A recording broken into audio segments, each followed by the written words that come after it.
यदि जीवन में सफल होना चाहते हो तो बहुत सावधानी से जीना होगा, हमेशा सजग रहना है और एक ही सूत्र का पालन करना है, विधि पूर्वक यज्ञ, विधि पूर्वक न्यायपूर्ण तरीके से यज्ञ करना, पोषण करना।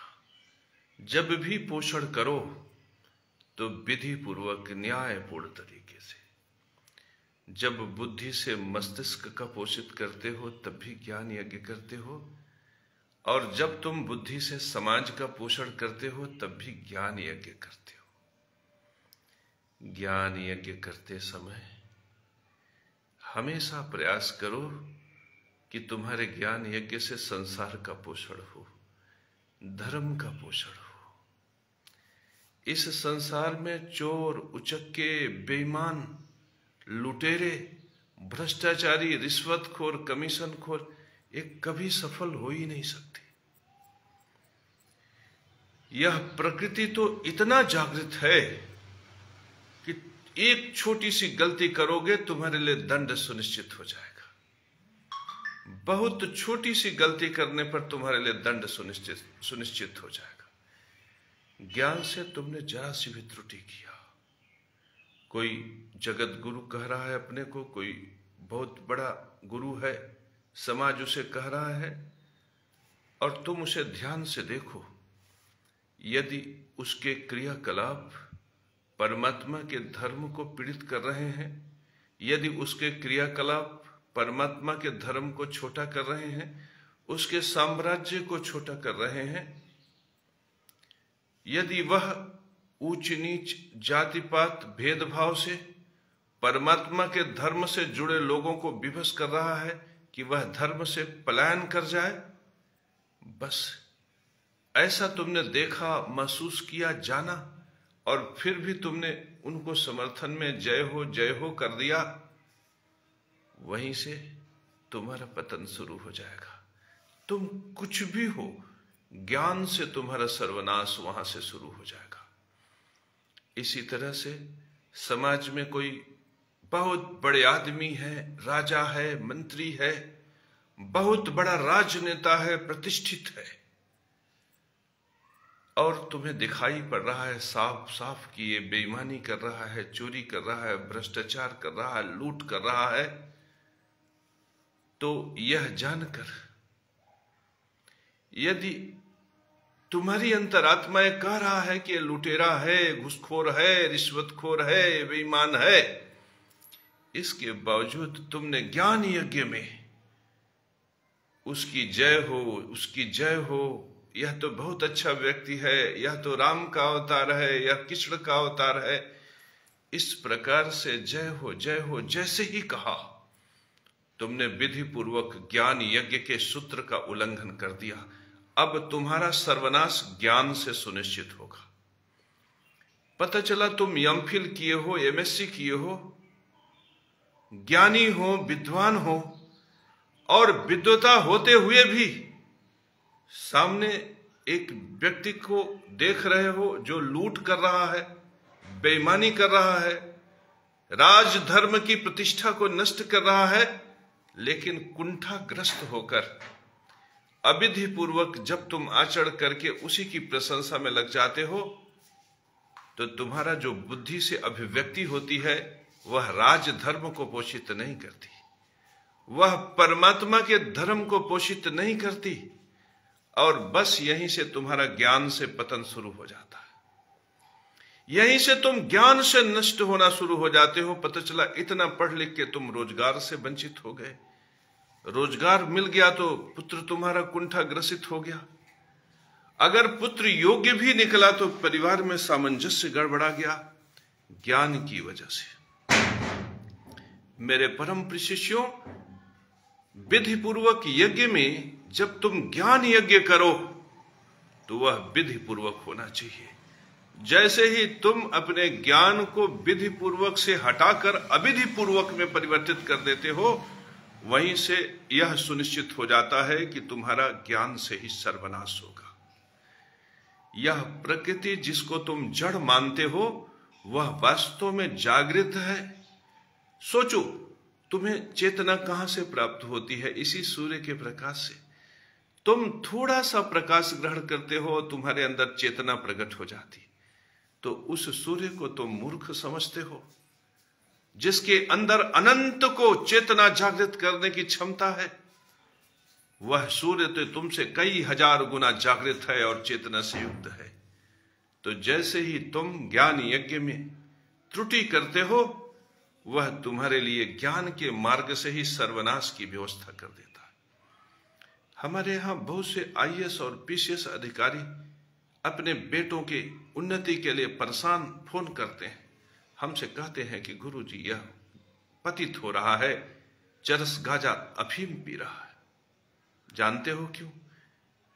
क्योंकि उन लोगों ने अपने बुद्धि का, ज्ञान का, विधा का बेजा प्रयोग करके राजधर्म और प्रकृति के धर्म को नष्ट करने में उसका उपयोग किया।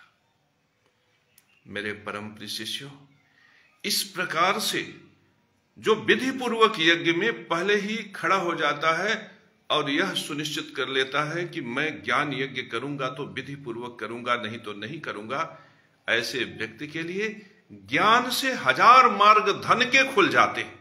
क्या केशव महाराज को रोटी नहीं मिल रही है? मैं कभी भी ज्ञान से विधि पूर्वक सूत्र का उल्लंघन नहीं करता, इसके बावजूद क्या मंदिर नहीं बन रहे? मेरे परम प्रिय शिष्यों, इस तरह से विधि पूर्वक ज्ञान यज्ञ का उल्लंघन तुम कभी मत करो। यह सूत्र है, इसे ग्रहण कर लो। कभी कभार ऐसी भी स्थिति बनती है कि जैसे सामने कोई अपराधी खड़ा है, सामने कोई बहुत बेगवान भ्रष्टाचारी खड़ा है, जो नियम बना के, कानून बना के अपने लिए अपराध का, भ्रष्टाचार का धन एकत्र कर रहा है, और उसका बल इतना बड़ा है कि प्रशासन, पुलिस सब उसके प्रभाव में उसके जैसा व्यवहार कर रहा है, और तुम डर से थर थर थर थर कांप रहे हो। तो ऐसे समय में तुम चुप हो जाओ, शांत हो जाओ, अपनी अभिव्यक्ति मत करो। लेकिन तुम पापी की प्रशंसा के लिए ज्ञान यज्ञ मत करो। मेरे परम प्रिय शिष्यों, तुम अपराधी की प्रशंसा के लिए ज्ञान यज्ञ मत करो, ये महापाप है। तुम ज्ञान से नष्ट हो जाओगे। तुम यह कभी मत सोचना कि सामने जो ये पापी खड़ा है, सामने जो ये अपराधी खड़ा है, सामने जो भ्रष्टाचारी खड़ा है, यह बहुत बलवान है। याद रखना, सबसे बलवान, सबसे बड़ा बलवान वे धर्मराजा, वे धर्मराज हैं, वे धर्मराज, जिनकी प्रतिष्ठा के सामने इनकी प्रतिष्ठा कुछ भी नहीं है। इस संसार में धर्म ही मनुष्य मात्र की रक्षा करता है।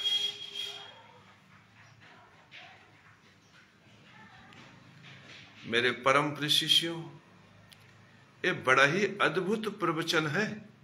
यदि तुमने इसे ग्रहण कर लिया तो ज्ञान से हजार मार्ग तुम्हारे लिए धन के खुल जाएंगे। कितना बढ़िया धर्मराज के लिए कहा गया है, नमो राजा बधिभ्यो, नमो देवो बधिभ्यो, नमो ए विश्वानाम बधा, तेभ्य मृत्यु मूलो नमस्तुते, नमो राजा बधिभ्य। जो राजाओं का भी वध कर सकता है। सोचो कितना बलवान होगा वो धर्मराज। नमो राजा बधिभ्य, नमो देवो बधिभ्य, अथो ये विश्वानाम बधा, तेभ्य मृत्यु मूलो नमस्तुते। जो राजाओं का भी वध करने में सक्षम है, जो देवताओं का भी वध कर सकता है, जो समस्त विश्व का, समस्त प्राणियों का वध करने में सक्षम है, ऐसे मृत्यु के देवता, ऐसे धर्म के देवता, मैं उनको प्रणाम करता हूं। क्या उनके बल के सामने बलवान टिकेंगे? वह तो जब चाहेंगे इनके धर्म के छीड़ होने पर इन्हें नष्ट कर देंगे। तो ऐसे पापियों से डरने के बजाय तुम धर्मराज से डरना। मेरे परम प्रिय शिष्यों, इस संसार में यदि तुम डर सकते हो, यदि तुम डरते हो, यदि तुम्हारे अंदर डर है, भय है, तो मेरे परम प्रिय शिष्यों, तुम धर्मराज से डरना। जिसने धर्मराज से डरना सीख लिया, संसार का डर उसके लिए नष्ट हो गया।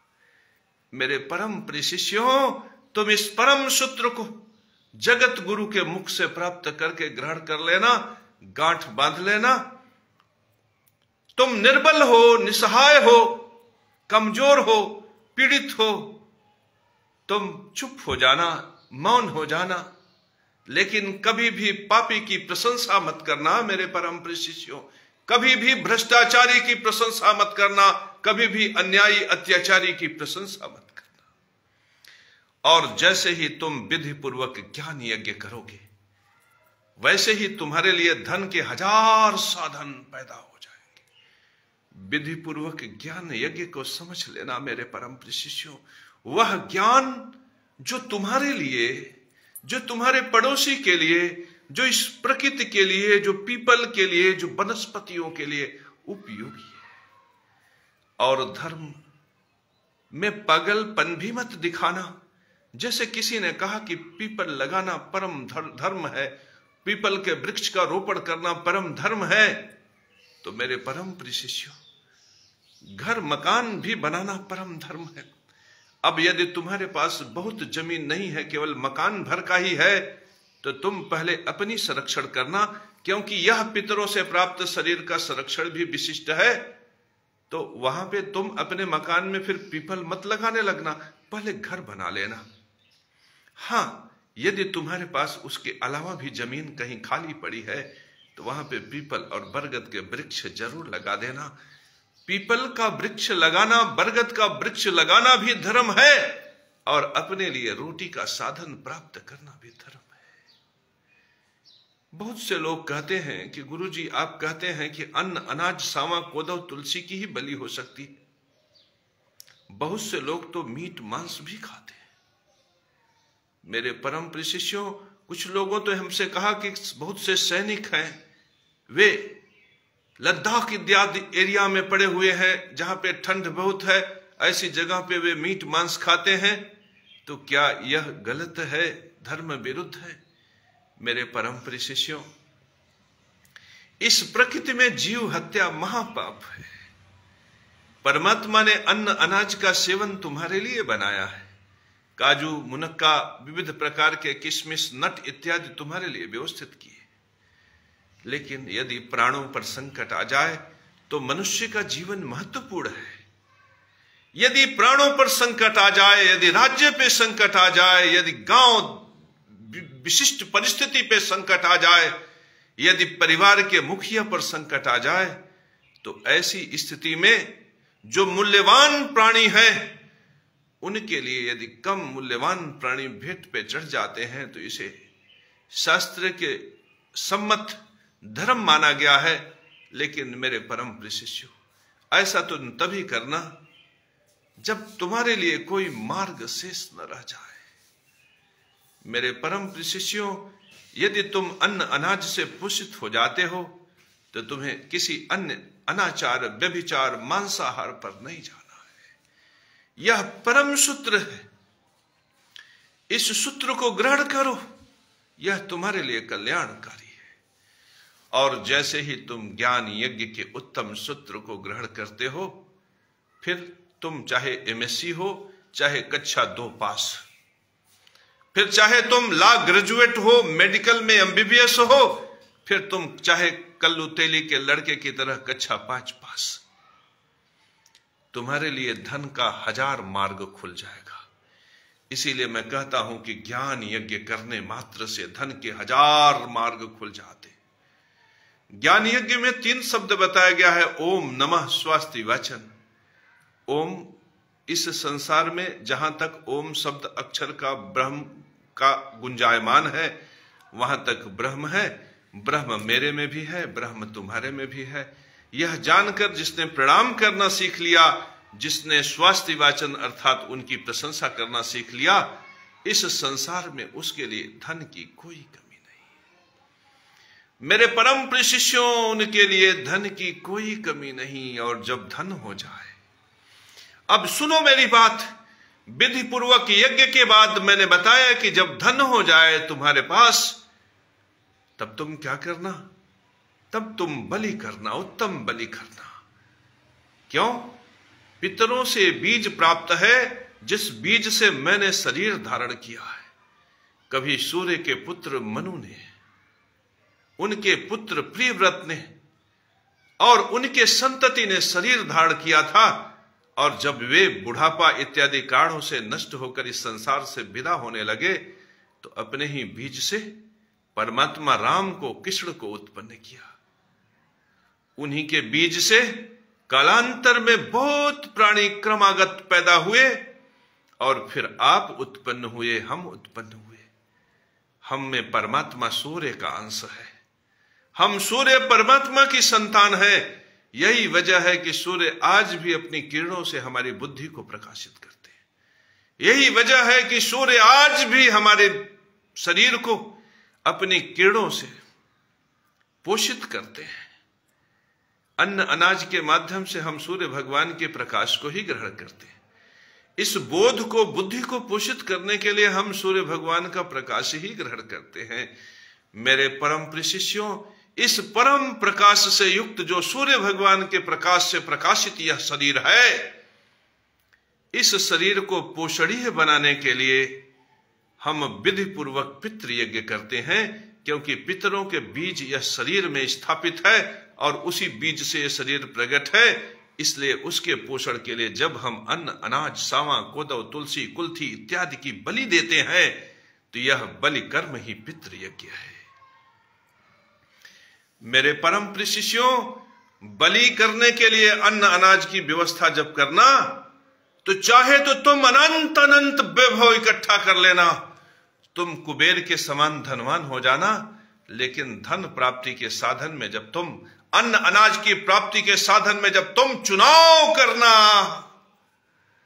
तो ज्ञान से, विद्या से, बुद्धि से, बल से, पराक्रम से, परिश्रम से धन अर्जित करना।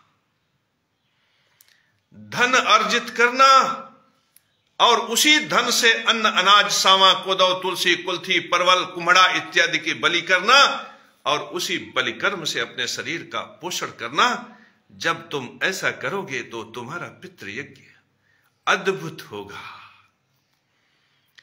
अब यह भी तुम ध्यान देना कि तुम्हारा बीज जिन पिता से प्राप्त है वही बीज तुम्हारे भाई के शरीर में, तुम्हारे बहनों के शरीर में है। तुम्हारे पिता को जिन दादा से बीज प्राप्त हुआ वही बीज तुम्हारे पिता के भाइयों में, तुम्हारे चाचा में भी है। इसी तरह से दादा को जिनसे बीज प्राप्त हुआ वही बीज तुम्हारे दादा के भाइयों में है, तुम्हारे पटीदारों में है। तो यदि तुम उत्तम पितृ यज्ञ करने के लिए उन्मुख होना मेरे परम प्रिय शिष्यों, तो अपने ज्ञान यज्ञ, पितृ यज्ञ विधि पूर्वक जो बलात् तुमने धन इकट्ठा किया है, विधि पूर्वक जो तुमने धन इकट्ठा किया है, ज्ञान से, विद्या से, बुद्धि से, पराक्रम से, उसका कुछ हिस्सा अपने भाइयों के, अपने चाचा, अपने दादा के भाइयों के पोषण में लगाना। यदि तुमने इस प्रकार से बीज का पोषण कर दिया मेरे परम प्रिय शिष्यों, तो उत्तम पितृ यज्ञ करने की वजह से संसार में जनन मार्ग के जितने सुख हैं उनका दरवाजा तुम्हारे लिए खुल जाएगा मेरे परम प्रिय शिष्यों, तुम्हारे लिए खुल जाएगा। फिर तुम्हारे लिए अन्न अनाज भंडारण, उत्तम शयन शैया का सुख, उत्तम घर, उत्तम मकान, उत्तम स्त्री, उत्तम संतान, इनके रास्ते ऐसे खुल जाएंगे मानो कुबेर ने अपने दरवाजों को तुम्हारे लिए खोल दिया। लेकिन मेरे परम प्रिय शिष्यों, यह रोटी कैसी नहीं होनी चाहिए?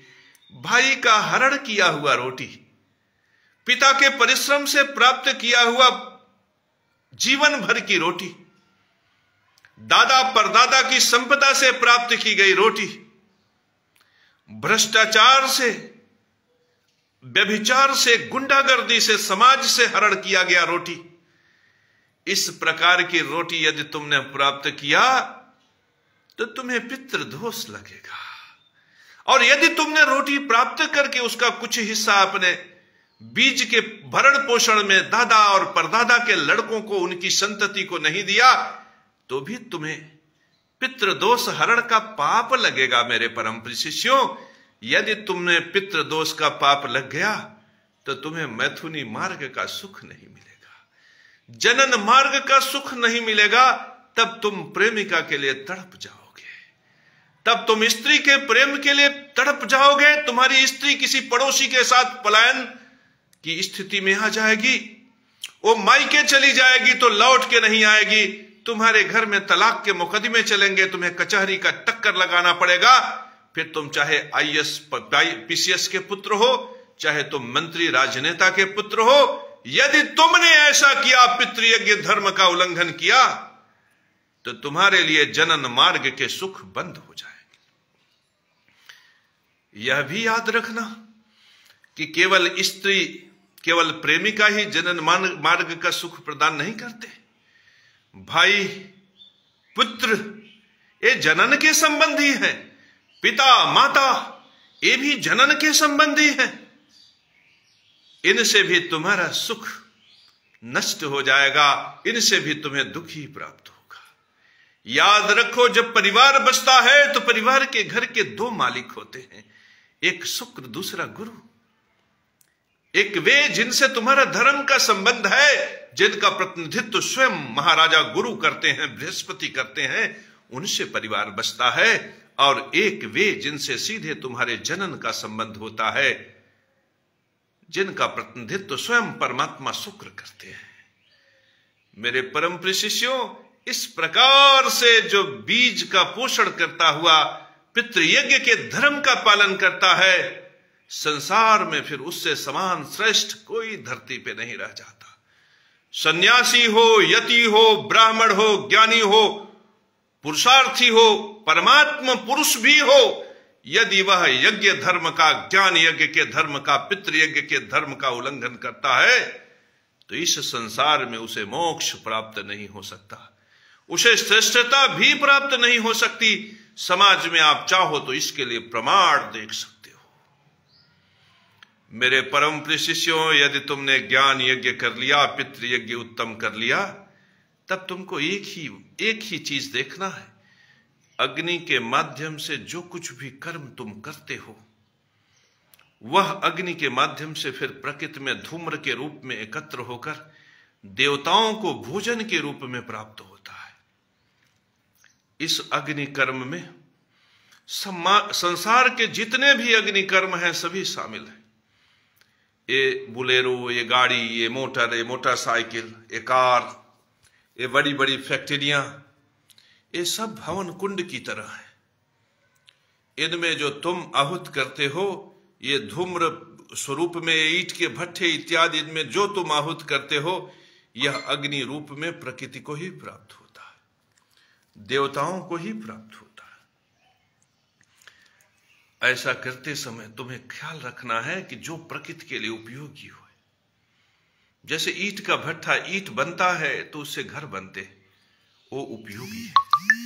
तो जितना उपयोग हो उसे विधि पूर्वक स्थापित करते हुए इस बात को सोचो कि देवता पीड़ित न हो, देवता पीड़ित न हो। यज्ञ जो देव यज्ञ है, जो अग्नि के मार्ग से यज्ञ हो रहा है, उसमें देवताओं को कष्ट न हो, उनको जो भोजन मिले उस भोजन से फिर उत्तम पीपल का निर्माण हो, उत्तम बरगद का निर्माण हो, कटहल के फल बने, कटहल का बीज बने, कटहल का पौधा बने, ऐसे द्रव्यों का निर्माण हो। जब हम मंदिर में हवन करते हैं ना, तो जब आहुति देते हैं, घृत, गुड़, काला तिल, वन औषधि, बला, कूठ, अश्वगंधा इत्यादि की जब हम आहुति देते हैं, तो अग्नि कुंड से दिव्य ज्योति निकलती है, प्रकाश, दिव्य कण निकलते हैं, दिव्य दिव्य प्रकार के घटक निकलते हैं, जो अग्नि को, पृथ्वी को, वायु को, जल को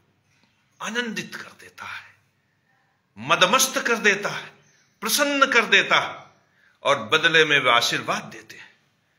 उनके कुंड की राख जब किसी खेत इत्यादि में, किसी फल वनस्पति में पड़ता है, वह भी पृथ्वी के पोषण में सहायक हो जाता। बहुत से लोग मूर्खता करते हैं कि जो है राख को नदी में प्रवाहित कर देते। राख को पृथ्वी तत्व को पोषित करने के लिए लगाओ, अग्नि ने वायु को पोषित किया, जल को पोषित किया, आकाश को पोषित किया। मेरे परम प्रिय शिष्यों, उसकी राख पंचमहाभूत पोषण के लिए तुमने यज्ञ किया ना, तो उसकी राख पृथ्वी को पोषित करेगी। धान में, ज्वार में, गेहूं में जो वनस्पतियां उग रही हैं, वहां पे ले जाकर राख अर्पित करो, वह उनके लिए सहायक है। मेरे परम प्रिय शिष्यों, इस प्रकार से विधि पूर्वक प्रकृति की निर्मलता के लिए, उनके पोषण के लिए जो यज्ञ करता है, और इस यज्ञ में सहायता के लिए पीपल इत्यादि वृक्ष वनस्पतियों का जो रोपण करता है, वो एक तरह से देव यज्ञ करता है। वह देवता को प्रसन्न करके नाम, यश, श्री, कीर्ति प्राप्त करता है। याद रखो, आकाश तत्व में जो ग्रह हैं, उनमें गुरु और सूर्य है। हवन करने पर गुरु और सूर्य में प्रतिष्ठा प्राप्त होती है। गुरु कहां का स्वामी है? गुरु भाग्य का स्वामी है। हवन करने से भाग्य धर्म बढ़ जाता है, जप तप करने का भाव बढ़ जाता है, और भाग्य के बढ़ने पर भाग्य के धन से राज्य प्राप्त होता है। गुरु व्यय की क्षमता प्रदान करता है। इसलिए ऐसे घरों में जिनमें कर्ज इत्यादि बहुत अधिक है, हवन करने पर उनको व्यय का मार्ग प्राप्त होता है। बृहस्पति के अच्छा होने पर व्यक्ति का नाम, यश, कीर्ति चारों तरफ पताखा के रूप में फैल जाता है। मेरे परम प्रिय शिष्यों, इस तरह से उत्तम देव यज्ञ करने पर व्यक्ति बृहस्पति को अनुकूल कर लेता है। वहीं सूर्य के अनुकूल होने पर राजा भी व्यक्ति के बस में होने लगता है, और संसार उसके ज्ञान की प्रतिष्ठा से प्रतिष्ठित होकर चारों तरफ जय हो, जय हो, जय हो का नारा लगने लगता है। फिर जैसे विश्वामित्र ने त्रिशंकु के लिए स्वर्ग बना दिया, उसी तरह से एक राजपूत समाज में पैदा हुआ एक सामान्य सा सड़क छाप केशव महाराज, यह अपने तपोबल से सुनिश्चित कर देता है कि मैं जगत गुरु हूं, और संसार जय हो, जय हो, जय हो करके उसे अपने हृदय में बिठा लेता है। और देखते ही देखते लाखों लाख, करोड़ों करोड़ शिष्य उसके प्रकट हो जाते हैं, और वह जगत गुरु के रूप में प्रतिष्ठित हो जाता है। धर्म की प्रतिष्ठा के साथ, यज्ञ की प्रतिष्ठा के साथ, परमात्मा की प्रतिष्ठा के साथ, माता गायत्री की प्रतिष्ठा के साथ वह खड़ा हो जाता है, और फिर उसके साथ नाम गूंजने लगता है, नमो नारायणाय, नमो भगवते वासुदेवाय, श्री महालक्ष्मी नमः, जय श्री राम के नारे गूंजने लगते हैं। इस तरह से जीवन में क्रांति घटित हो जाती है। मेरे परम प्रिय शिष्यों, तुम भी आओ, मेरे साथ लग जाओ। तुम मुझ गुरु के मार्गदर्शन में तुम महानतम को प्राप्त करो, तुम सम्राट बन जाओ। मेरे परम प्रिय शिष्यों, आओ, लक्ष्मी नारायण मंदिर से जुड़ो। लक्ष्मी नारायण भगवान के प्रति प्रेम के भाव को समर्पित करो। ओम नमो नारायणाय, ओम नमो भगवते वासुदेवाय से अपने हृदय आनंद को आनंदित करो, और ज्ञान यज्ञ से अपने पुत्र इत्यादि का विस्तार, पितृ यज्ञ से पोषण, और देव यज्ञ से अपने लिए राज धर्म की प्रतिष्ठा करो। और देखते ही देखते तुम संसार में सूर्य भगवान के प्रकाश के समान कीर्तिमान होकर छा जाओ, छा जाओ, छा जाओ। मेरे परम प्रिय शिष्यों, तुम छा जाओ।